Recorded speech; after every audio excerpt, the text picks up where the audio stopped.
তো নমস্কার বন্ধুরা, সবাই কেমন আছো? আশা করছি সবাই ভালো আছো। তো চলে এলাম আজকে খুব একটি গুরুত্বপূর্ণ টপিক নিয়ে আলোচনা করতে। তো আজকে আমরা যেটি করব সেটি হচ্ছে ভারতীয় সংবিধানের সুপ্রিম কোর্ট নিয়ে আলোচনা। এই সুপ্রিম কোর্ট থেকে 30+ MCQ নিয়ে আমরা আলোচনা করব। তো আজকের ভিডিও খুবই ইম্পর্ট্যান্ট হতে চলেছে। এই টপিক থেকে যে কোনো সরকারি চাকরির পরীক্ষার ক্ষেত্রে কোশ্চেন এসেই থাকে। তো এটি খুবই একটি গুরুত্বপূর্ণ টপিক। তো চলো এটি আজকে আলোচনা করব। যত রকম MCQ এখান থেকে এসে থাকে সমস্ত কোশ্চেনগুলি এই একটি ভিডিওর মাধ্যমে তোমাদের আলোচনা করে দেবো। তো চলো প্রথম থেকে শেষ পর্যন্ত ভিডিওটি দেখতে থাকো। তাহলে শুরু করি। তো প্রথম কোশ্চেন কি বলছে? প্রথম কোশ্চেন বলছে কত নম্বর আর্টিকেলে সুপ্রিম কোর্টের গঠন নিয়ে আলোচিত। তো সুপ্রিম কোর্টের গঠন নিয়ে আলোচিত হয় বনে সুপ্রিম কোর্টের প্রতিষ্ঠা নিয়ে আলোচিত করে 124 নম্বর আর্টিকেল, অর্থাৎ অপশান এ হয়ে যাচ্ছে সঠিক আনসার।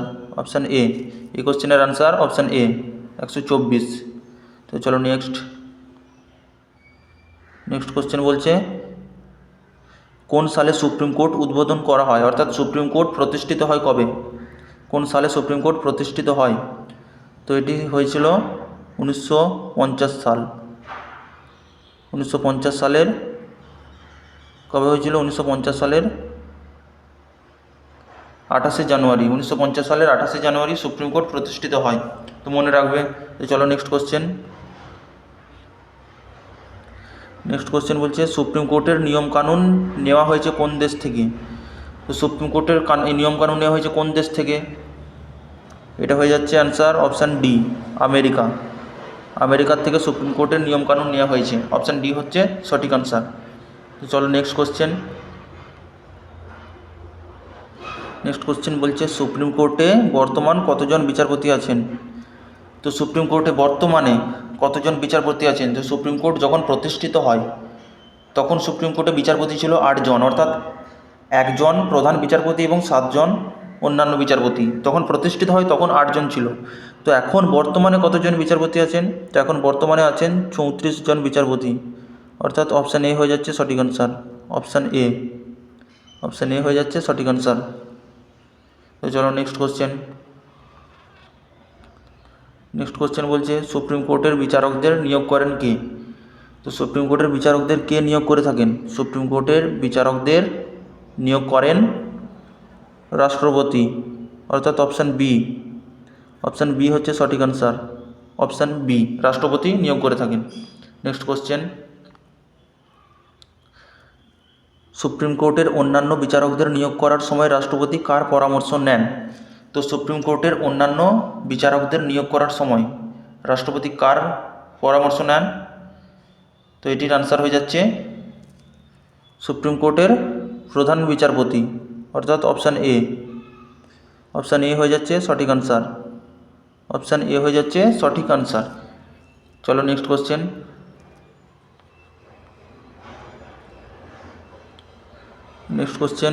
সুপ্রিম কোর্টের প্রধান বিচারপতি নিয়োগ করার সময় রাষ্ট্রপতি কার পরামর্শ নেন? তো সুপ্রিম কোর্টের প্রধান বিচারপতি নিয়োগ করার সময় রাষ্ট্রপতি কার পরামর্শ নেন? একটু আগে দেখলাম সুপ্রিম কোর্টের বিচারপতি নিয়োগ করার সময় রাষ্ট্রপতি কার পরামর্শ নেন। এই কোশ্চেনটা দুবার হয়ে গেছে নাকি?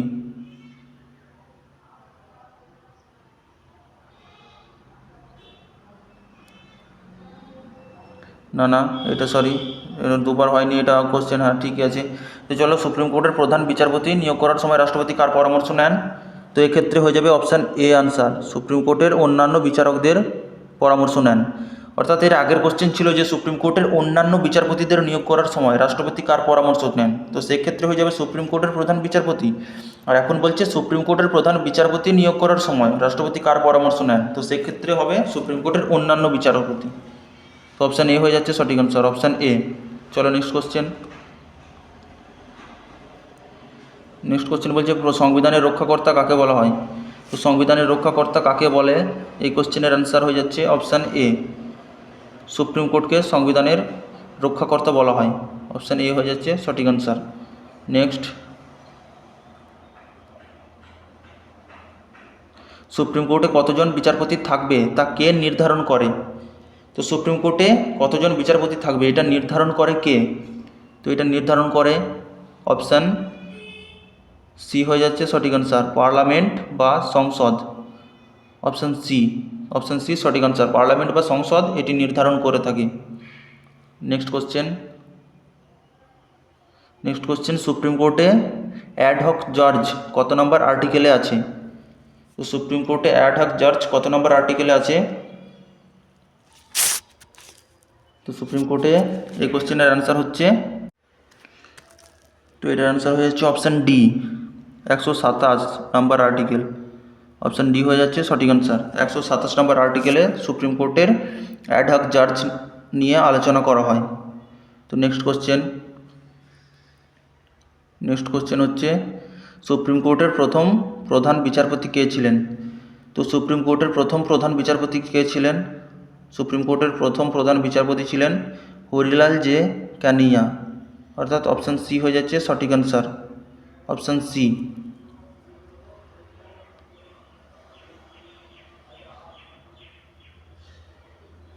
তো এটা দেখো কি বলেছে, যে স্বাধীন ভারতের সুপ্রিম কোর্টের প্রথম প্রধান বিচারপতি কে ছিলেন? তো স্বাধীন ভারতের সুপ্রিম কোর্টের প্রথম প্রধান বিচারপতি হরিলাল জে কানাইয়া হবে, অপশান সি সঠিক আনসার হয়ে যাচ্ছে অপশান সি। তো নেক্সট কোশ্চেন, সুপ্রিম কোর্টের প্রথম মহিলা বিচারপতি কে ছিলেন? তো সুপ্রিম কোর্টের প্রথম মহিলা বিচারপতি ফাতিমা বিবি, অর্থাৎ অপশান ডি হয়ে যাচ্ছে সঠিক answer, option D. Next question supreme কোর্টের পূর্ব নাম কী ছিল? তো সুপ্রিম কোর্টের পূর্ব নাম কী ছিল? এটার আনসার হচ্ছে option A, federal court of India, option A হয়ে যাচ্ছে সঠিক answer, federal court of India, option A হয়ে যাচ্ছে সঠিক answer, option A. Next question, কত নম্বর আর্টিকেলে সুপ্রিম কোর্টের প্রতিষ্ঠা সম্পর্কে বলা আছে? তো সুপ্রিম কোর্টের প্রতিষ্ঠা সম্পর্কে বলা আছে, এই কোশ্চেনের আনসারটা আমরা প্রথমেই দেখেছিলাম, তো এটি হয়ে যাচ্ছে অপশান ডি, 124 নম্বর আর্টিকেল, অপশান ডি হয়ে যাচ্ছে সঠিক আনসার। নেক্সট কোশ্চেন, সুপ্রিম কোর্টে কতজন বিচারপতি থাকবেন তা নির্ধারণ করতে পারে যে পার্লামেন্ট, এটি কত নম্বর আর্টিকেলে বলা হয়েছে? তো সুপ্রিম কোর্টে বিচারপতি কতজন থাকবে এটা নির্ধারণ করতে পারে তো পার্লামেন্ট, ঠিক আছে, কিন্তু এটি বলা আছে কত নম্বর আর্টিকেলে? তো এটার অ্যান্সার হয়ে যাবে অপশান এ, এটার আনসার হচ্ছে অপশান এ, 124-এর 1, 124-এর 1-এ বলা আছে এটি। চলো নেক্সট কোশ্চেন,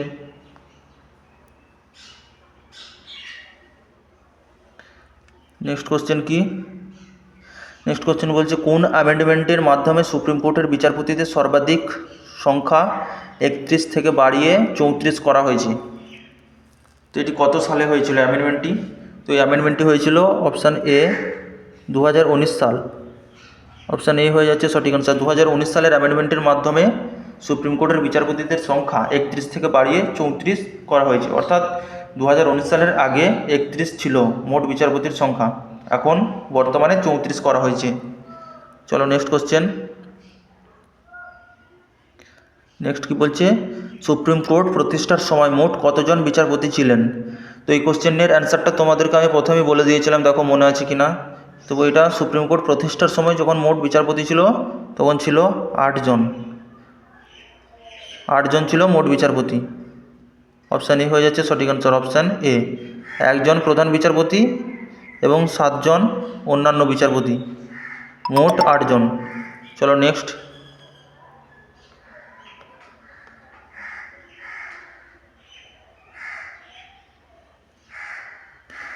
সুপ্রিম কোর্টের প্রতীক কোথা থেকে গৃহীত হয়েছে? তো এটা প্রতীক হবে, সুপ্রিম কোর্টের প্রতীক কোথা থেকে গৃহীত হয়েছে, তো এটা একটু জেনে রাখো, যে অনেক সময় কোশ্চেন আসে এরকম বলে যে সুপ্রিম কোর্টের যে প্রতীক চিহ্নটি আছে সেটি কোথা থেকে গৃহীত হয়েছে? তো এটার অ্যান্সার হচ্ছে মৌর্য সম্রাট অশোকের অশোক স্তম্ভ থেকে সেটি গৃহীত হয়েছে, মৌর্য সম্রাট যে অশোক ছিল তার অশোক স্তম্ভ থেকেই এটি গৃহীত হয়েছে, এটা একটু মনে রাখবে। নেক্সট কি আছে, সুপ্রিম কোর্টের নীতিবাক্যটি কি? তো সুপ্রিম কোর্টের একটি নীতিবাক্য আছে, সেটি কি? সেটি হচ্ছে ইয়াতো ধর্ম স্তেতো যাহা, ইয়াতো ধর্ম স্তেতো যাহা। তো এটি মানে কি, বাংলা মানেটা একটু মনে রাখো, বাংলা মানে হচ্ছে যেখানে ধর্ম বা ন্যায় আছে সেইখানেই জয় বা বিজয় সম্ভব, এটাই বাংলা মানে। তো এই দুটোই মনে রাখো, ইংলিশ টার্ম বাংলা টার্ম দুটোই মনে রাখো। চলো নেক্সট,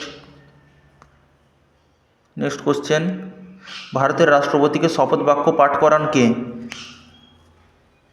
ভারতের যিনি রাষ্ট্রপতি আছেন তাকে শপথ বাক্য পাঠ করান কে? তো এক্ষেত্রে অ্যান্সার হচ্ছে সুপ্রিম কোর্টের প্রধান বিচারপতি, অর্থাৎ অপশান এ হয়ে যাচ্ছে সঠিক অ্যান্সার। অপশান এ সঠিক অ্যান্সার, সুপ্রিম কোর্টের প্রধান বিচারপতি। নেক্সট,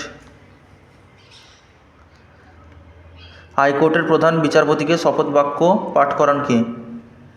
তো হাইকোর্টের প্রধান বিচারপতিকে শপথ বাক্য পাঠ করান হয়ে যাবে রাজ্যপাল। হাইকোর্টের প্রধান বিচারপতিকে শপথ বাক্য পাঠ করান রাজ্যের রাজ্যপাল। রাজ্যপাল হয়ে যাচ্ছে সঠিক answer, option B.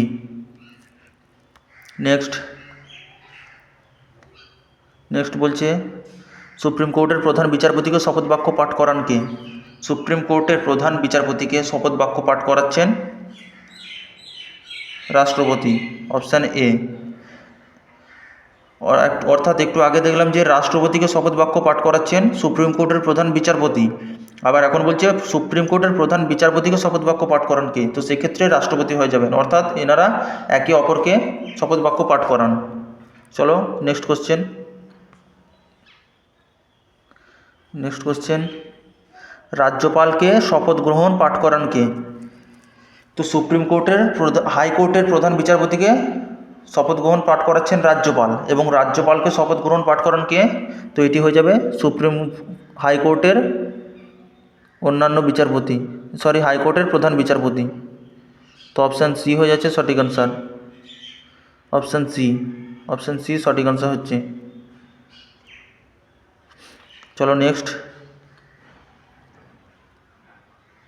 Next question, বিশ্বের সবচেয়ে কম সময়ের জন্য সুপ্রিম কোর্টের প্রধান বিচারপতি হিসেবে কাজ করেছেন কে? তো সবচেয়ে কম সময়ের জন্য সুপ্রিম কোর্টের প্রধান বিচারপতি হিসেবে যিনি কাজ করেছেন তিনি হলেন কমল নারায়ণ সিং, অর্থাৎ অপশান এ হয়ে যাচ্ছে সঠিক আনসার। কমল নারায়ণ সিং সবচেয়ে কম সময়ের জন্য কাজ করেছে। তো দেখো এটাও আমি রেখেছি তোমাদের পরপরই দুটো কোশ্চেন রেখেছি। বলছে সবচেয়ে বেশি সময়ের জন্য তাহলে সুপ্রিম কোর্টের প্রধান বিচারপতি হিসেবে কাজ করেছেন কে? সবচেয়ে কম সময়ের জন্য দেখলাম কমল নারায়ণ সিং, এবং সবচেয়ে বেশি সময়ের জন্য তাহলে কাজ করেছেন যশবন্ত বিষ্ণু চন্দ্রচূড়, অর্থাৎ অপশান সি হচ্ছে সঠিক আনসার। এটা সব থেকে বেশি সময় যশবন্ত বিষ্ণু চন্দ্রচূড় ইনি কাজ করেছেন। নেক্সট কোশ্চেন, সুপ্রিম কোর্ট কয় ধরনের রিট জারি করতে পারে? তো সুপ্রিম কোর্ট কয় ধরনের রিট জারি করতে পারে? সুপ্রিম কোর্ট আর্টিকেল 32 ধারা অনুসারে রিট জারি করতে পারে। এটা মনে রাখবে যে সুপ্রিম কোর্ট আর্টিকেল 32 ধারা অনুসারে রিট জারি করতে পারে। তো সুপ্রিম কোর্ট পারে 5 ধরনের রিট জারি করতে, অর্থাৎ অপশান এ, 5 ধরনের রিট জারি করতে পারে সুপ্রিম কোর্ট, 5 ধরনের। চলো নেক্সট, তো কত নম্বর আর্টিকেলে অনুসারে সুপ্রিম কোর্টের রিট জারি করতে পারে? তো এখনই তোমাদের বলে দিলাম যে সুপ্রিম কোর্ট রিট জারি করতে পারে আর্টিকেল 32 নম্বর ধারা অনুসারে, অপশান ডি হচ্ছে সঠিক আনসার। নেক্সট কোশ্চেন, সুপ্রিম কোর্টের প্রধান বিচারপতির বেতন কত? তো সুপ্রিম কোর্টের প্রধান বিচারপতির বেতন কত? সুপ্রিম কোর্টের প্রধান বিচারপতির বেতন হলো 2.8 লক্ষ, অর্থাৎ অপশান এ হচ্ছে সঠিক আনসার।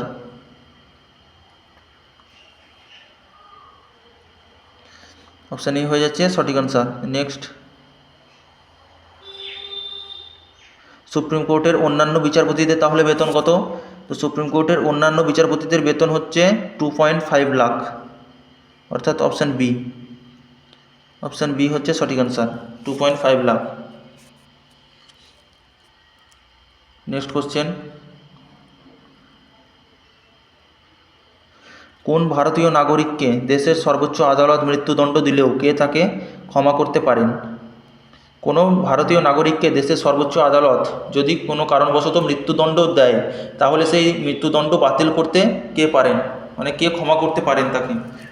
তো এটার অ্যান্সার হয়ে যাচ্ছে একমাত্র রাষ্ট্রপতি সেটি পারেন, রাষ্ট্রপতির সেই ক্ষমতা আছে। তো অপশান ডি হয়ে যাচ্ছে সঠিক আনসার, অপশান ডি।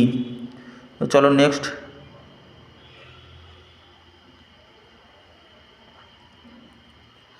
কি বলছে, বর্তমানে সুপ্রিম কোর্টের প্রধান বিচারপতি কে? তো বর্তমানে সুপ্রিম কোর্টের প্রধান বিচারপতি কে আছেন? বর্তমানে আছেন সূর্যকান্ত। অপশান ডি হয়ে যাচ্ছে সঠিক আনসার, সূর্যকান্ত আছে বর্তমানে। ইনি কততম? তো ইনি হয়ে যাচ্ছেন 53তম বিচারপতি। চলো নেক্সট দেখো কি বলছে। 124 নম্বর আর্টিকেলে কি আছে? তো 124 নম্বর আর্টিকেলগুলো একটু জেনে নিই আমরা আর্টিকেলগুলোতে কি আছে। তো 124 নম্বর আর্টিকেল আছে সুপ্রিম কোর্টের প্রতিষ্ঠা। সুপ্রিম কোর্টের প্রতিষ্ঠা সম্পর্কে বলে 124 নম্বর আর্টিকেল, ঠিক আছে। এরপর দেখো 124-এর 1-এ কী বলা আছে। তো 124-এর 1-এ বলা আছে যে সুপ্রিম কোর্টে কতজন বিচারপতি থাকবেন তা নির্ধারণ করতে পারে পার্লামেন্ট। তো সুপ্রিম কোর্টে যে কতজন বিচারপতি থাকবেন সেটা নির্ধারণ করতে পারে পার্লামেন্ট, এটা হচ্ছে 124-এর 1-এ বলা আছে। নেক্সট 124-এর 2-এ কী বলা আছে? 124-এর 2-এ বলা আছে যে সুপ্রিম কোর্টের প্রধান বিচারপতি ও অন্যান্য বিচারপতিতে অবসর গ্রহণ করবেন 65 বছর বয়সে। তো 65 বছর বয়সে সুপ্রিম কোর্টের প্রধান বিচারপতি এবং অন্যান্য বিচারপতিরা অবসর গ্রহণ করবেন, এটি বলা আছে 124-এর 2 নম্বর আর্টিকেলে। তো নেক্সট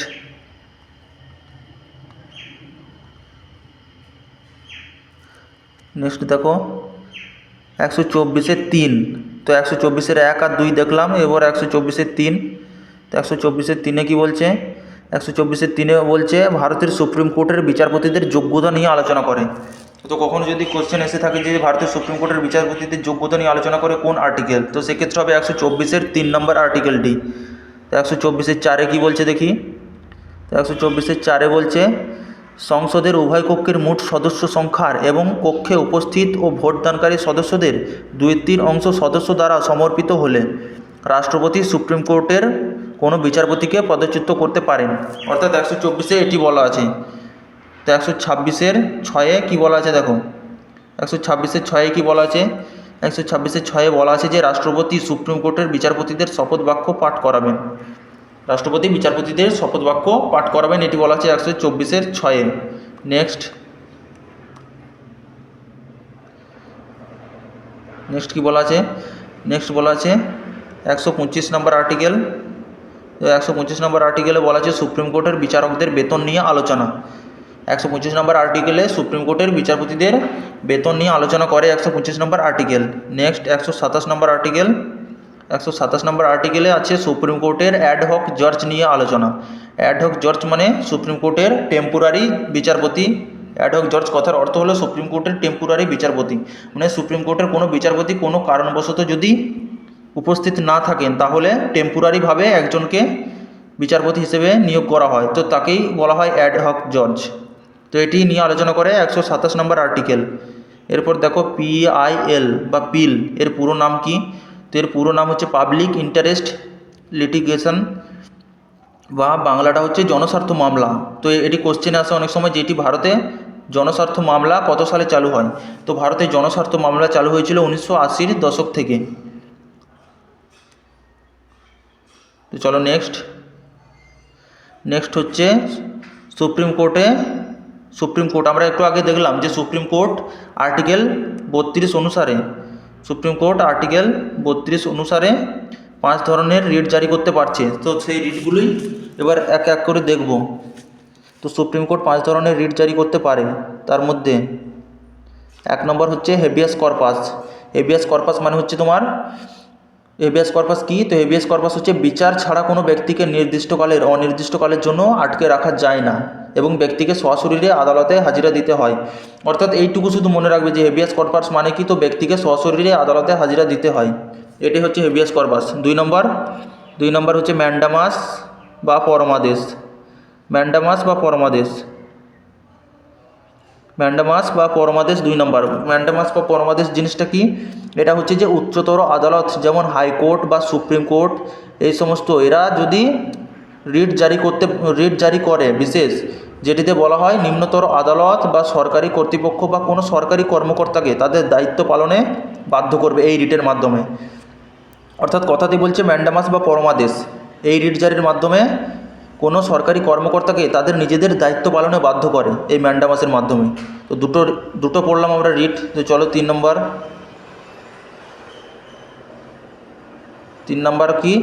3 নম্বরের আছে প্রহিবিশন তো প্রহিবিশন জিনিসটা কি? প্রহিবিশন হচ্ছে এই লেখ জারির মাধ্যমে উচ্চ আদালত নিম্ন আদালতকে নিজ এলাকা বা নিজ এখতিয়ারের মধ্যে থাকতে বাধ্য করে, অর্থাৎ নিজ নিজ যে একটা লেভেল আছে সেই লেভেলে থাকতে বাধ্য করে।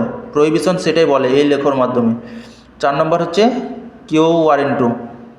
তো কিও ওয়ারেন্টো এটি হচ্ছে এক ধরনের নিষেধাজ্ঞা। এবং 5 নম্বর হচ্ছে সার্টিওরারি বা উৎপ্রেষণ। তো এটা এতটা ইম্পর্টেন্ট নয়, 5 নম্বরটা, এই 4টে শুধু মনে রাখো তাহলে হবে।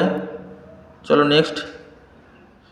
তো আজকে এই পর্যন্তই বন্ধুরা। যদি ভিডিওটি ভালো লাগে তাহলে অবশ্যই লাইক কমেন্ট শেয়ার করবে এবং চ্যানেলে নতুন হয়ে থাকলে অবশ্যই চ্যানেলটা সাবস্ক্রাইব করে পাশে থেকো। সমস্ত গুরুত্বপূর্ণ টপিকগুলো আমি আগে শেষ করে দিচ্ছি। যে সমস্ত টপিকগুলো থেকে সরকারি চাকরির পরীক্ষাতে কোশ্চেন আসছে বেশি বেশি করে, তো সেই সমস্ত টপিকগুলো আমি আগে কমপ্লিট করছি। তো নতুন হয়ে থাকলে অবশ্যই চ্যানেলটা সাবস্ক্রাইব করে নেবে।